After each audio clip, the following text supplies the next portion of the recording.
Hello, everyone. Thank you all for joining us today. Before I take you through the agenda, I just want to start by saying a big thank you to our panelists for being here, to the Patient, Family, and Learning Space for hosting us, and especially Erin Lowe from the Kundal Center who managed the organization for this event. So in the next 50 minutes or so, we're going to introduce you to the Depression and Autism Youth to Youth Guide. First, we'll give you some background on the timeline and evolution of this work. We're going to take time to describe and discuss the co-development process that we use to develop this tool. We're going to provide an overview of the different sections of the tip sheet, and then we're going to engage in Q&A and discussion across our panel. So we're hoping to get into the Q&A section by about 10 to 1, but we have until 1:30 booked for those folks who can stick around so that we have plenty of time for Q&A and discussion. And just so folks know, the Q&A portion of this launch will not be recorded. Change slide, please. So what you see here is the cover page for the tip sheet package we're presenting today. This cover was designed by a very talented autistic young person on our team. The goal of the guide that we're presenting is to provide both information about autism and mental health broadly to autistic youth. So autistic youth we define as individuals who are about 14 to 25 years. And more specifically, this guide focuses on symptoms of depression that are commonly experienced among autistic youth. On the right of this cover page, you can see the components of the package, which we'll go through today. So information on why we created the package, what autism and depression can look like, information about getting help, coping strategies that youth on our team have found helpful, a note to caregivers, and a note to mental health professionals. The audience for this resource includes autistic youth, caregivers, and clinicians providing care to young people.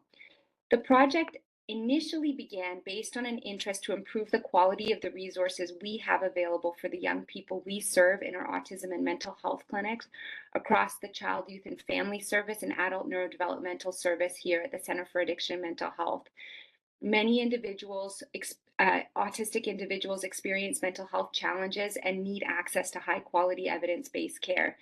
This package is our first step to this goal, but we're very much aware that much more work needs to be done to improve mental health services for autistic youth. Some caveats. This package is not meant as a resource to make clinical diagnoses or treatment decisions, and the package is geared toward youth who can articulate for themselves. So some of the content is not well tailored to individuals with language impairment. We have adapted the sheets so that they're more accessible. That means that users can either read the documents or use a screen reader to access all of the content of the guide. Please take a look at our acknowledgement section. That's the second page of this cover that can be accessed when you look at the cover page of the tip sheet guide to see some of the names of the folks who contributed to this work. Some folks preferred to remain unlisted in the acknowledgement section. And I just want to take a moment to thank all of our team members, many of whom are online watching today. Next slide, and over to you, Alex and Riley. Thank you.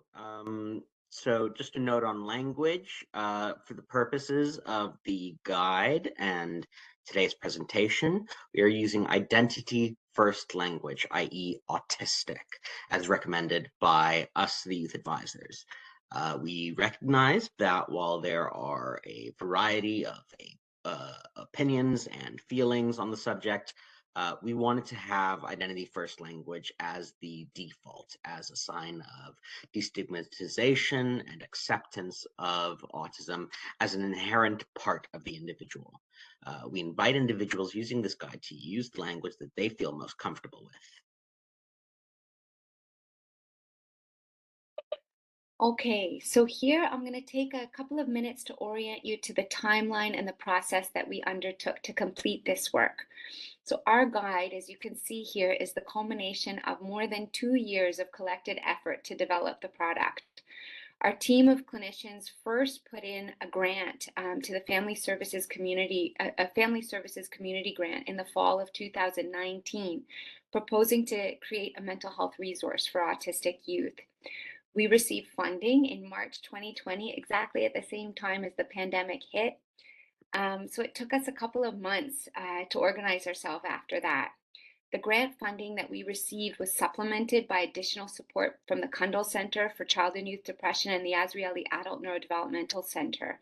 That funding was critical to support compensation for engagement of folks with lived and living experience on the project and the production costs associated with the guide. With this support in hand, folks from the Azrieli Center, the Kundal Center, and Patient Family and Engagement at CAMH helped us to reach out to family and youth engagement networks within CAMH to advertise for this project and to recruit advocates to join our team. We finally got our multidisciplinary team together in about late fall, and we started meeting regularly, late fall of 2020. Once we had our team together, so our team included youth and caregiver advocates, as well as clinicians and other stakeholders who work across the GTA in hospitals and agencies that support young people with autism.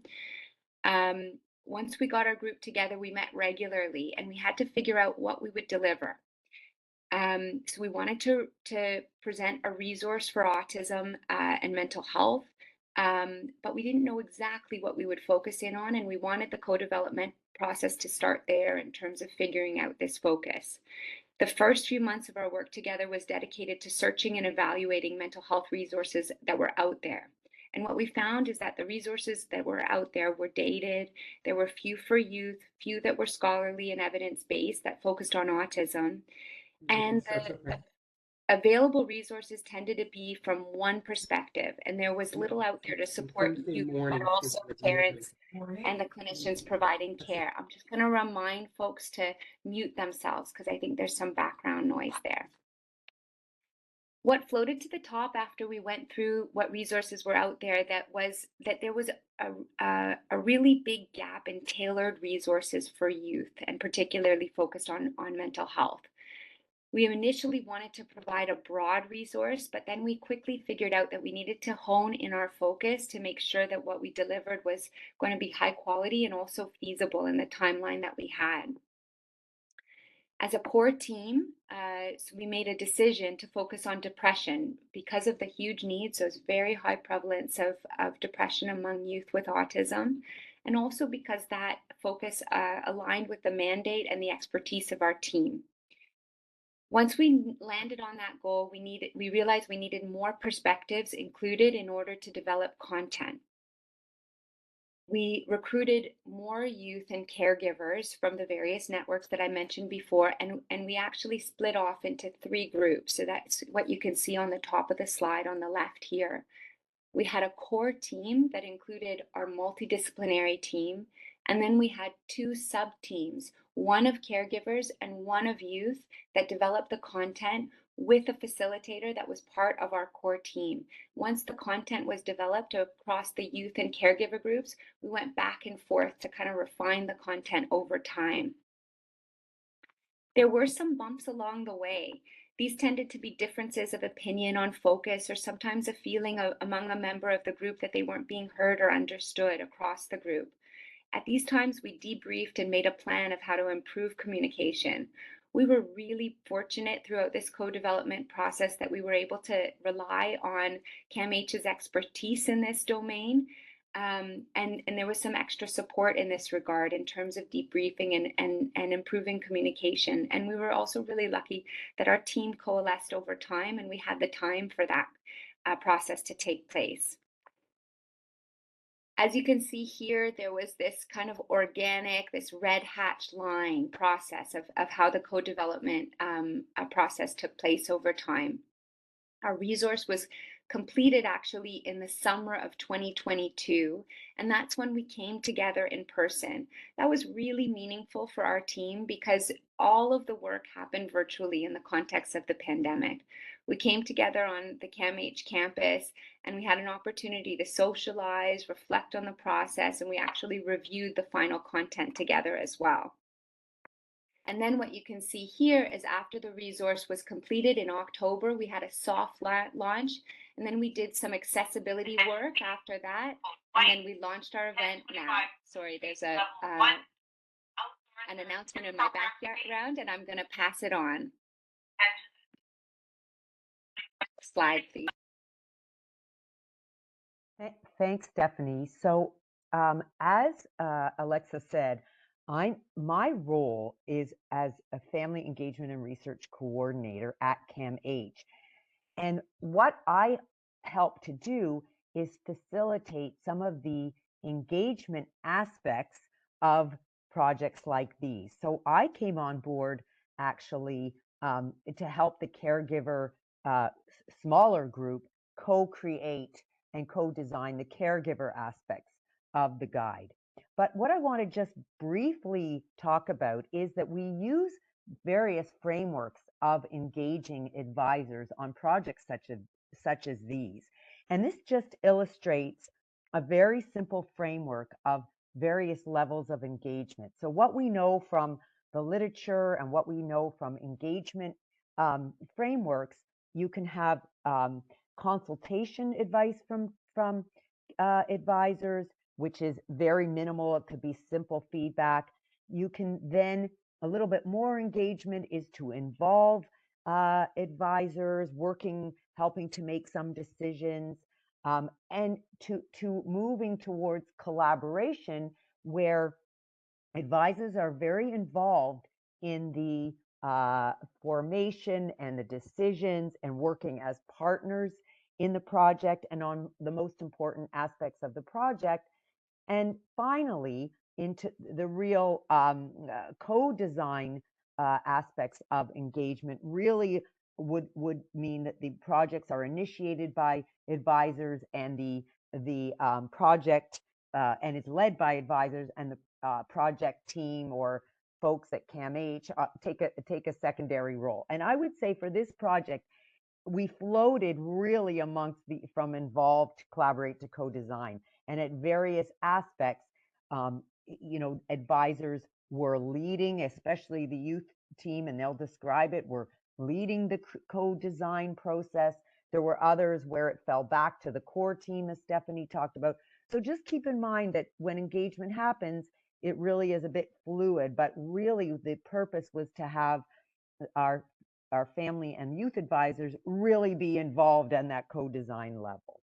So next slide, please.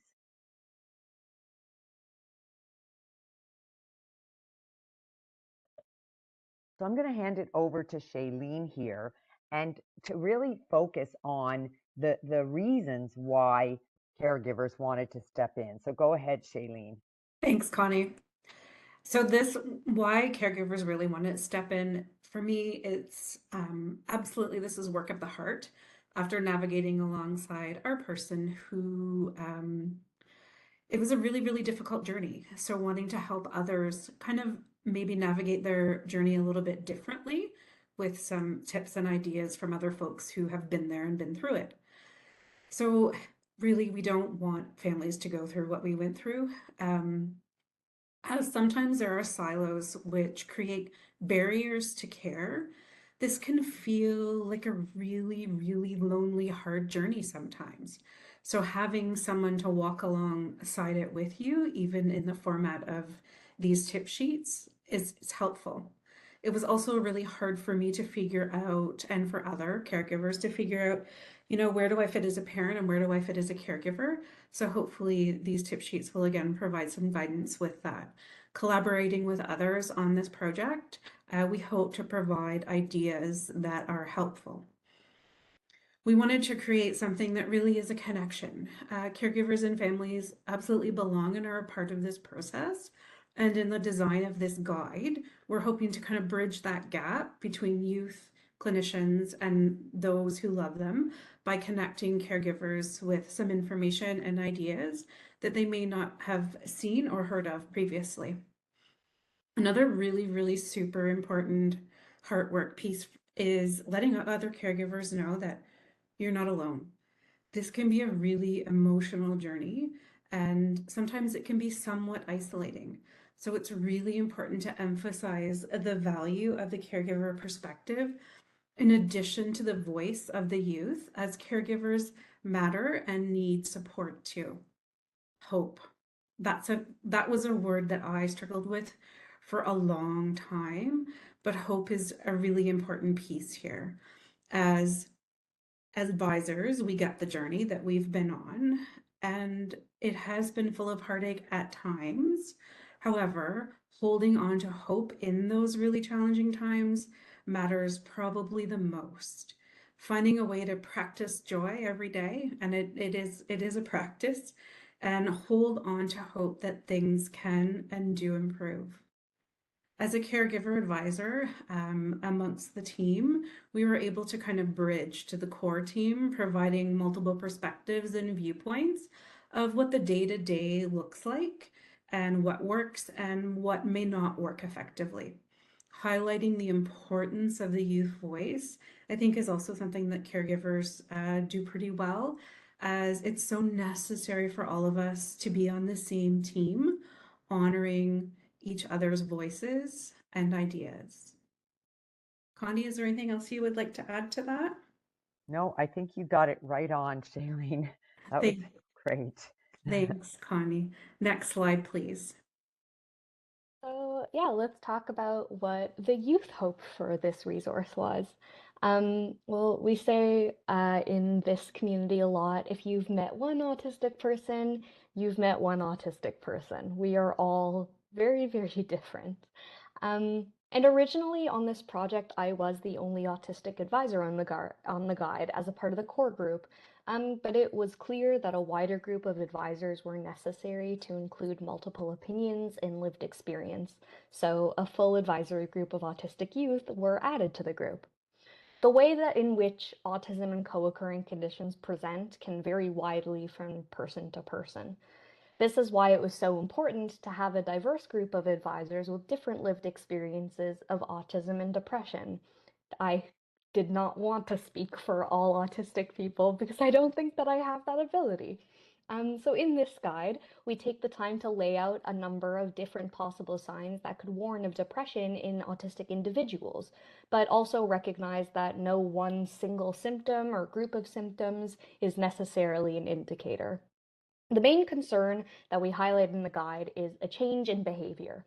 The team discussed that many autistic experiences of depression are more in line with dysthymia or a persistent low-grade depression rather than major depressive disorder. So it was extraordinarily important to highlight that change in behavior rather than simply the presence of some symptoms as a major part of depression in our community. We wanted to create a guide that truly included the way that autistic youth think and organize information, both internally and externally. The tips were developed by the Youth Advisory Group based on what we wish we had known when getting treatment for depression, and based on what had worked for them. Getting support for any sort of health issue, physical or mental, can be extremely overwhelming for many people, whether they're autistic or not. And for autistic people, however, this feeling of overwhelm can make the healthcare system particularly difficult to navigate. We included suggestions on how to make this process easier with various tools and tips to help make communication and information retention less challenging. And we'll go over those more specifically in a few slides. Next slide, please. So I want to pick up where Riley was talking about and just give you a bit of context in terms of the caregiver group. And there were 3 caregivers on the group, myself, and then somebody from the core team, as Stephanie mentioned. But in creating this slide for you folks today, we all got together as that small caregiver team and came up with these bullet points. And I think most specifically, everybody was in unison of our group that we wanted a resource that was really specific for caregivers, and one that could be shared maybe with and between others, and maybe with their loved ones, and then could review some of those things. So maybe as a jumping off point or a talking point to help caregivers perhaps review these things with their loved ones. And we also, as a group, really wanted this tip sheet to have tips, which it does, to have resources for caregivers specifically, which is often lots of gaps in resources for caregivers, and also to contain some reflections, which we also as a group felt that those supportive messages could be inspirational, or like Shailene said earlier, really offer hope and to know that you're not alone. So I think that was the focus of the design, was to make sure that we wanted to include all those things. And I think overall that the idea is to really, that the tip sheet for caregivers was to really bring this awareness and understanding of the co-occurring conditions of autism and mental health. And as we all know and have experienced, there's so many gaps in this information, and what Stephanie said earlier about it. And we really wanted to focus on um, a, a tip sheet that could bring that awareness and understanding. And I'm going to turn it over to Shailene to talk a little bit more about that and the other couple of things we came up with. Thanks, Connie. So one of the last couple of things that we talked about, and one of the things is behavior. And I know Riley just talked about that, so I find it really interesting. I found it really confusing as a caregiver to hear the talk about behavior a lot, without kind of also figuring out that it was kind of an expression of an unmet need and needing to dig a little deeper in there. So focusing on learning new skills, developing a better understanding of emotions, and being genuinely curious were really super important on the journey to not simply see the behavior in and of itself, but to figure out, what is this saying? The other thing too about really feeling empowered by having an open dialogue, as it's so valuable to have a great relationship with the person who is suffering, and also to advocate alongside them with clinicians and service providers in a way that makes sense for that person. So kind of trying to build bridges and teams focusing on the needs of the youth is super empowering. So the voice of the caregiver in this is really an important reflection.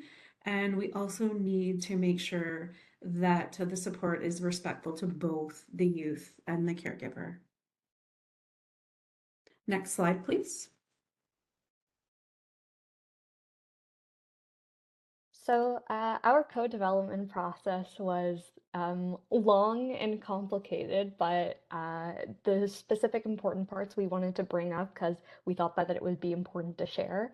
To begin with, we'll start at the beginning, I suppose.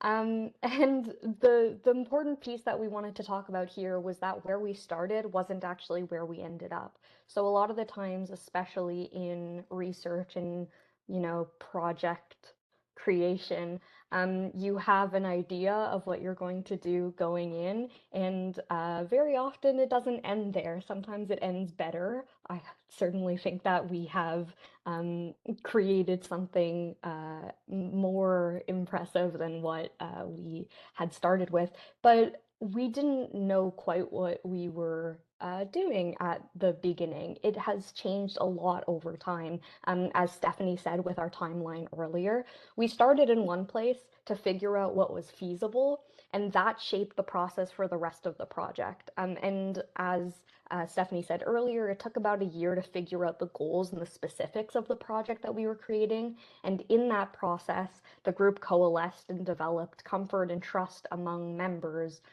to be able to share and contribute amongst us and create a project from an idea to something that can actually help others. I'll pass that off for the next. Thank you, Riley. I mean, I'll just pick up on some of the really great points that you made, that, in this organic process, the governance structure was it kind of formed over time. So we didn't realize at the beginning that we would have this core group, and then we would have two spin-off groups that would be content development focused. And so because of the organic process, and also because of the nature of sort of virtual connections, and the nature of the time during the pandemic, there were a few things that were kind of um, very dynamic. And as part of that, I think we um, started to figure out that we needed these kind of two spin-off groups as we went, but we didn't necessarily take the time to really think with the group, okay, what's the next phase going to look like? What should the governance process be? And who wants to do what? It sort of continued to happen organically. And in hindsight, it would be nice to really think, to go through content. We had a lot of working meetings, but also think a lot about process, and when there are inflection points in the co-development process, to come together as a team and think about, okay, what's the next phase really going to look like, and map that out.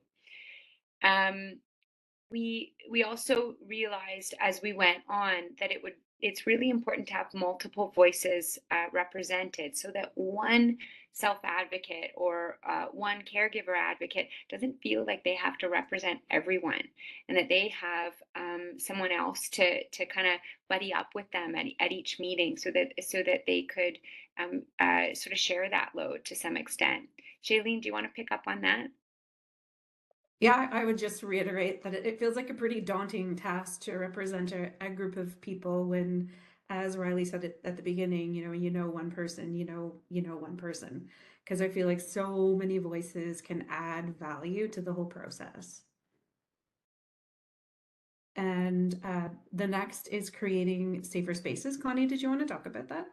Yeah, I wanted to actually just emphasize that in a co-development process, it's actually really, as Stephanie said, like a lot happens organically, but there's a lot of deliberate things you can do to ensure that safe spaces are created. And I think it's some of the lessons learned for sure, but I think that deliberately allowing time to build the relationships. And I know that in our little caregiver offshoot group, we really did that. I mean, we had maybe a year, Shailene, if I recall. Like it was, and we met maybe monthly or every 6 weeks, and we had Ami from the core team with us too. But we really allowed time to get to know each other, and it really helped us um, to to to do the work that we were tasked to do.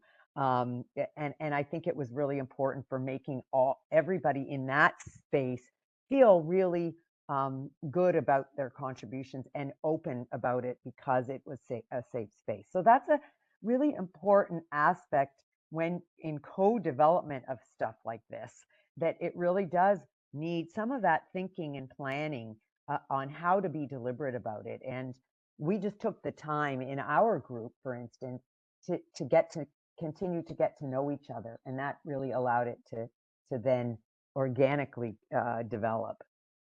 So that's all I really want to say about that, but it's really important in this kind of process. I don't know, Riley, were you going to talk about the wording, or was that Alex that was going to go for that?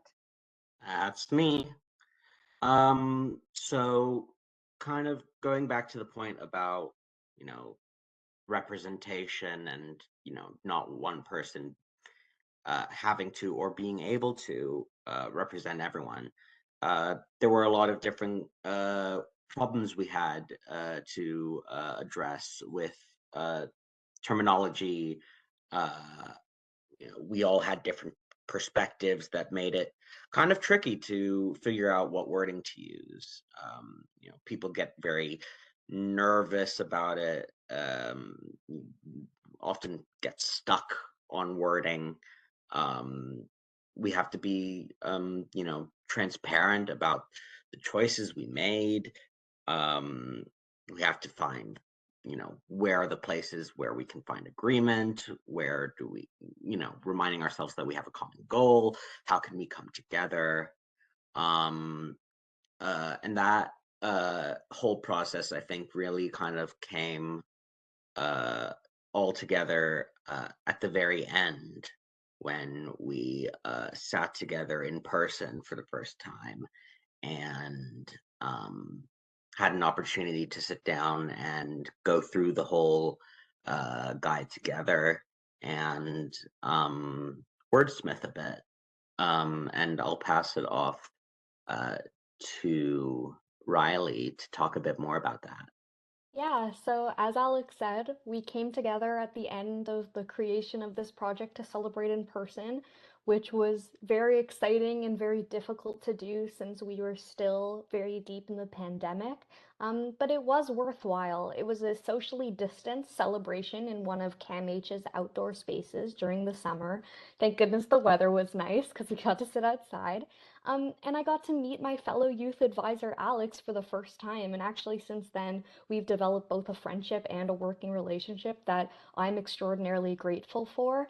On both a personal level and from a professional perspective, so many autistic people doing work like this aren't creating relationships with other autistic people, which is something that I think so many of us want. So it felt like an internal advertisement of this guide that we've already created some autistic relationships and hope that other people are going to be able to use those same social attributes for themselves. And then we were finally able to see the fruits of our labor on this project, and now you get to see it too in a couple of slides. So let's move on.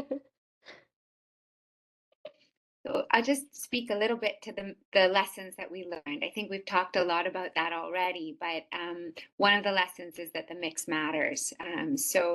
It's important to have a diversity of our opinions and perspectives and backgrounds. And it's also really important to find a fit. Even though you might be thinking about the fit in terms of the folks that come together to begin with, that fit really kind of develops and coalesces, as we said, over time. And it's really nice that we had the time to build those relationships, and really we took the time. There were some of our meetings that were completely dedicated to sort of communication and making sure that folks felt heard and felt that their perspectives were understood. Um, the next point is bringing caregivers, youth, and clinicians together early in the project. So we were really fortunate to be able to mix all of these different perspectives. And there's a question from the chat that maybe we'll talk about during the Q&A about bringing those different perspectives together. But the fact that we were able to come together early and figure out what the project focus would be together, I think really made folks feel engaged, and that their values and their perspectives were baked into this process right from the beginning. It wasn't the total beginning; it was the almost beginning, and I want to just acknowledge that. And part of the challenges with the co-development process is their funding needs to be available in order to compensate those individuals who get engaged, who don't have another mode of compensation. And so it's hard to start right at the beginning if those funding resources are not available to be tapped into right away. And as I mentioned before, it's good to recognize those inflection points when those organic changes are happening, and to kind of reflect on that and think about it as a group, and think about the different pathways that may offshoot, and that everybody's kind of aware of them and thinking about those different decision points, and different perspectives are being brought to the group at those times. Connie, pass it to Yeah, you. yeah, and I just wanted to make a couple of comments about the importance of communication, as Stephanie said. I think that, for instance, we as that offshoot caregiver group, I think in the early phases of it, we were feeling like we were working in a bit of a silo, and we didn't always have the insights of what the core team was doing. And what did occur over time is that we had one of the caregivers who was on the core team join our separate team, and it really helped to foster the communication between the core team and our caregiver advisory team. So I think it's really important that advisors to a project like this be kept abreast of of the expectations of what they're expected to do. It wasn't always clear. I think that, we worked it out, but it wasn't always clear what the expectations were, who was to do them. Again, these are all projects that need management, that have sometimes not so big budgets, and you're kind of operating on and all of our advisors get compensated for their time at CAMH on an hourly basis. So it was keeping track of that. Even though they're volunteers, they're being compensated by the hour. So it's how do you manage all of that and manage the communication flow and make sure everybody knows who's doing what when. So that some of those things broke down a little bit, but we regained and built them back up through a little bit of shifting of expectations and getting a clear understanding.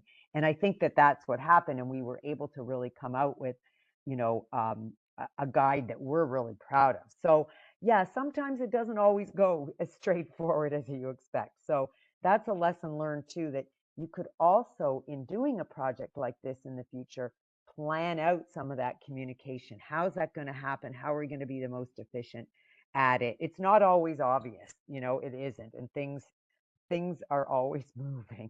So I just wanted to add that we learned that lesson in this kind of project.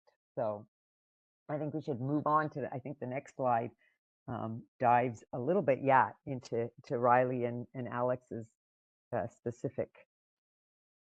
Yeah, we're going to take some time to, we're basically transitioning to look a bit closer at the package. We're going to look at specifically the youth-specific tip sheets. Next slide, please. Oh, there we go. So first of all, what might depression look like in autistic people? As previously mentioned, many signs of depression in autistic people may present as behavioral changes that could differ from presentation in an allistic or non-autistic population. In the guide, we gave examples of signs and symptoms, as well as what that might look like. So some examples that may be apparent included little interest or pleasure in activities, difficulty sleeping. That could look like more or less sleep than usual, changes in energy level, feeling tired or restless. Really, it's a focus on change. The change itself can often be an indicator.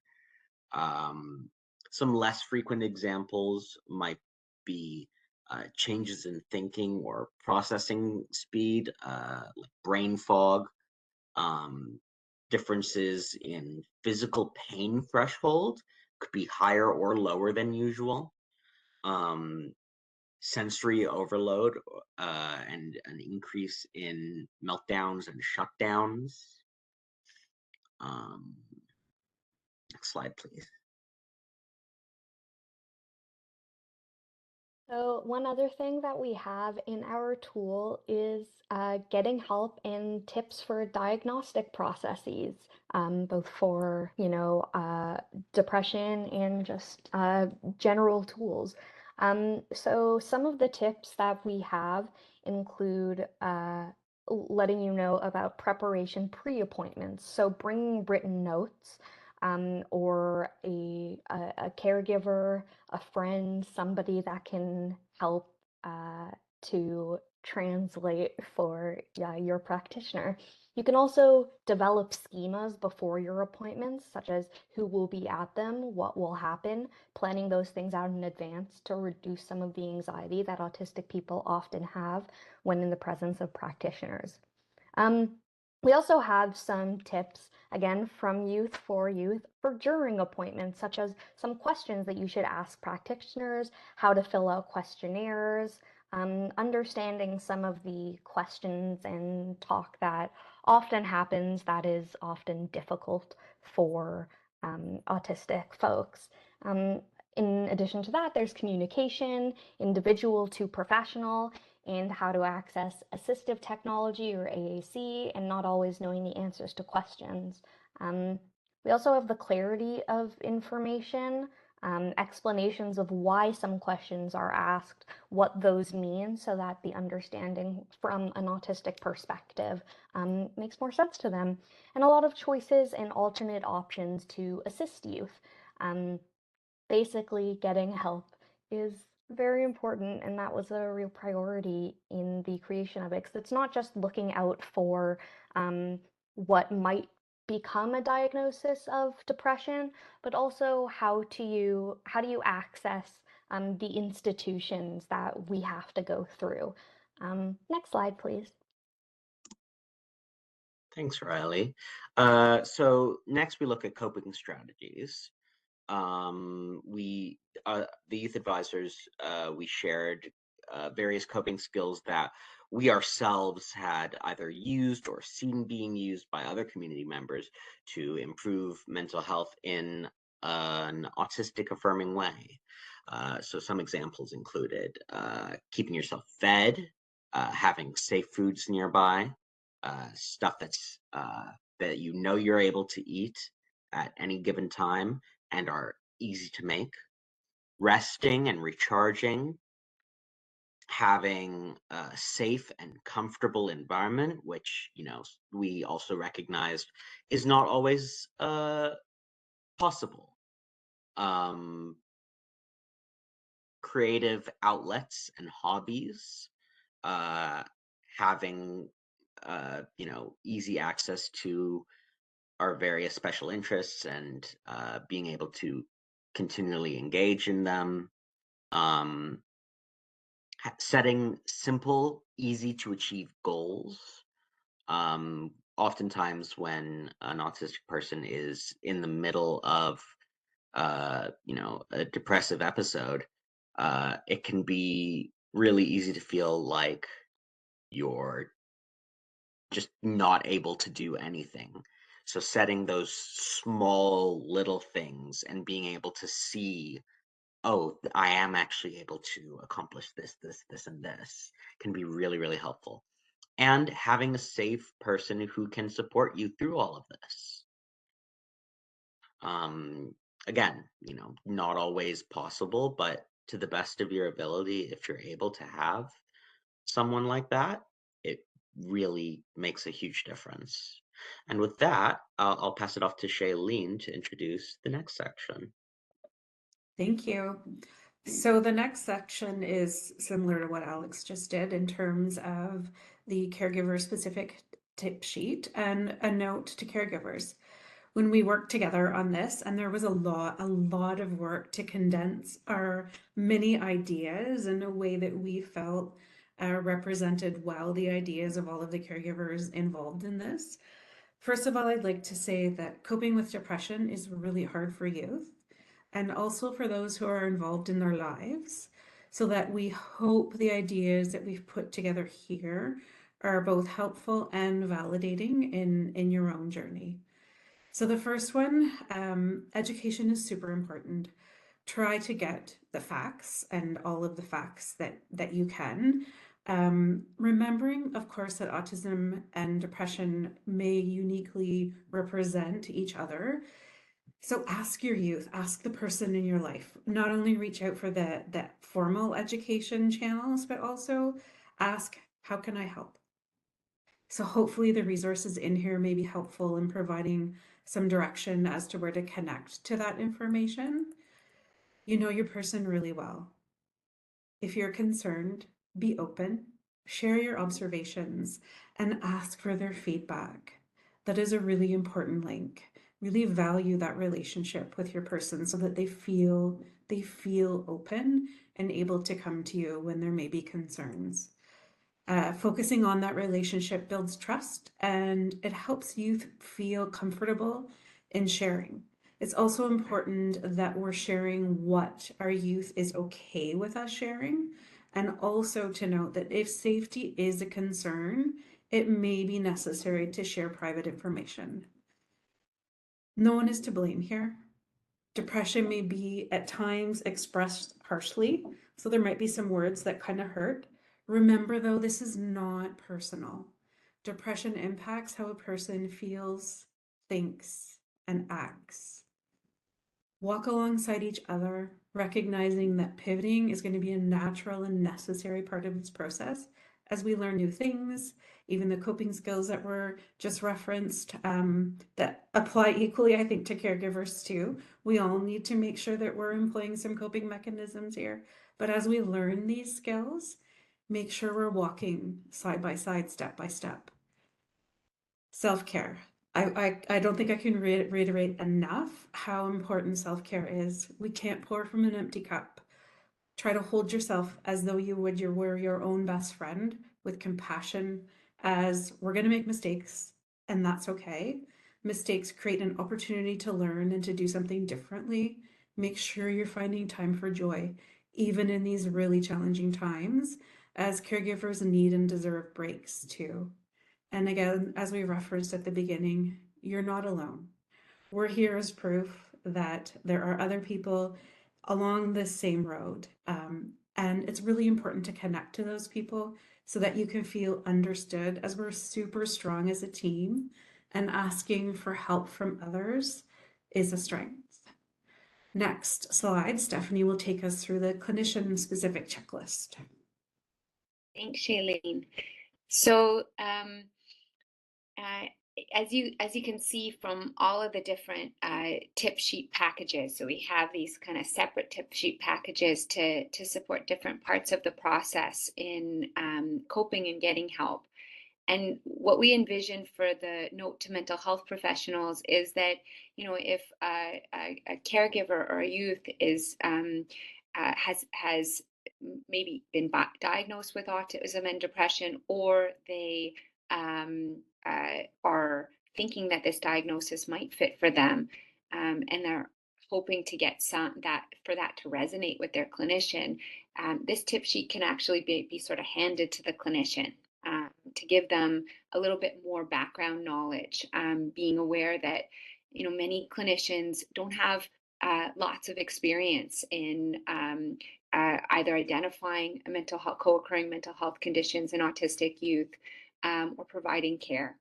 And so this tip sheet really provides some background, what the prevalence is of various co-occurring mental health conditions in autistic individuals, and considerations related to depression. So depression is at least twice as common in autistic youth as in the general population. But if you look across the literature, different studies suggest different prevalence rates, and it's probably more common than just double. And there are these barriers to accessing care. So experience among clinicians is one of them. Sometimes, you know, agencies and clinics have particular inclusion criteria, and sometimes having autism is an exclusion for receiving care. And also just our system is so fragmented, it's hard to know what door to knock on. And so part of this guide is trying to help people with that process and just navigating all of that difficulty. There's some tips in this guide on improving assessment and recognizing depression in autistic youth. Like Alex mentioned before, it's a lot focused on change in presentation, kind of thinking about what's always been there and what's been a change in routines and behaviors and sleep, etc., that might represent a co-occurring mental health condition, whether it be depression or another co-occurring condition, and what to look out for there. There's tips on setting up the assessment. So really trying to be flexible to help with engagement. You know, phone appointments, virtual appointments, using chat, using questionnaires to help folks feel more comfortable engaging and help them to relate their perspective. There's some tips on how to modify the approach to care. There's not that much evidence-based research out there to guide what should be different and specific to depression care in autism. So it's kind of interpreting what's out there, and there are some tips on that, and then there are some resources. And with that, I think we're finished with taking you all through the process and the various tip packages. And I just want to reiterate that what Shailene said, that this is really heart work, that this has been work that has been important to each of us for different reasons, and we really hope that it gets used and that it's useful to all of you and to others out there.